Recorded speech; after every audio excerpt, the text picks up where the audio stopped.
আসসালামু আলাইকুম। শাহ এগ্রোর পক্ষ থেকে আপনাদের সকলকে স্বাগতম। আজকে একটি নতুন ভিডিও নিয়ে আপনাদের সাথে উপস্থিত হলাম। ভিডিওটির মূল বিষয়বস্তু হচ্ছে আমাদের পুকুরের মাছ মারা নিয়ে। আমরা পূর্বে আমাদের পুকুরে 2 পত্তন মাছ মেরেছি, তো এবার আমাদের 3য় পত্তন মাছ মারা। চৈত্র মাসের শেষ দিক দিয়ে বৈশাখের শুরু দিয়ে আমাদের পুকুরের পানি একবার নিচের স্তরে নেমে গেছে।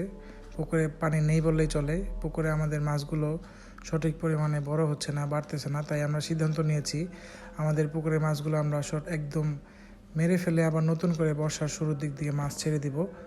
তো এর জন্য আমরা আমাদের পুকুরে চাবা জাল ফেলেছি। আমাদের এদিকে এই জালকে চাবা জাল বলে। এই জাল দিয়ে আমরা মাছ মারতেছি। এই জালটা আমরা আরও 3 দিন আগে ফেলছি পুকুরে। আগের যে জাল টান ছিল তখন রাতের বেলা জাল টান দেওয়া হয়েছিল, এর জন্য আমরা সঠিকভাবে ভিডিও করতে পারিনি, আপনাদের সাথে শেয়ার করতে পারিনি।